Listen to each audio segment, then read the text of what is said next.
Hello everyone. uh, on the Facebook group I had sent a question where we have we have a test class where we have defined a variable by the number name, sorry, by the name number.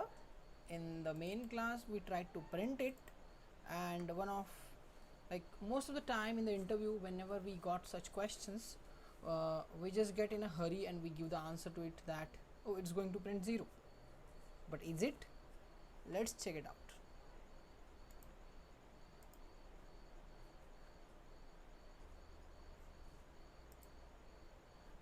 Okay, can you see here like what it has given? Java non-static variable cannot be referenced from the static context, as it's IntelliJ, so it will give you that answer by default. Like, you just cannot use the non-static variable inside the static block. So to work out this, we can do two things. Like, let me copy this, I'll comment out this section.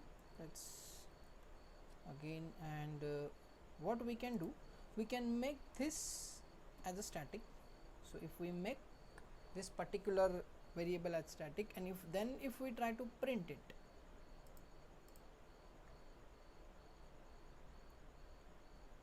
okay, so can you see here it has print the value 0. So let me just add something here so we can see it correctly.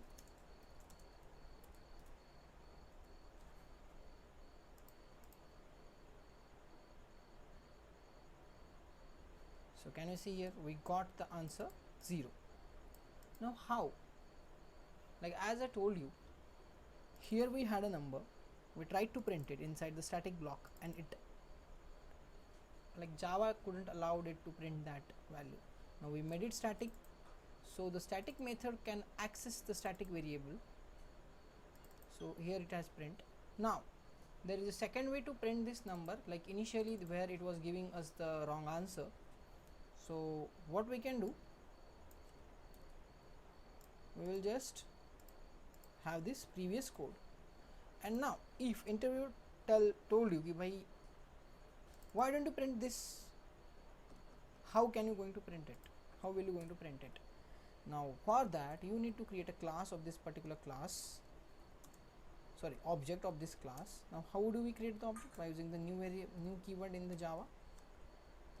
So test, and now what you can do, you can test dot number. Now let's save it, let's check it out what it is going to print. Now here also comes the things like private, public, and all things. Now can you see here it printed 0, right? So if we initialize it with 2, let's check it out.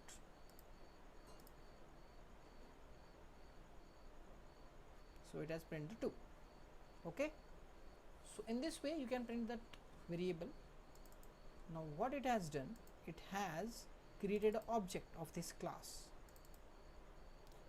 and through the object it has accessed this variable, as this variable is a non-static variable, and to access the non-static variable we have to create an object of that particular class. Through the class object we can access that variable, and it will allow us to print it. Thank you.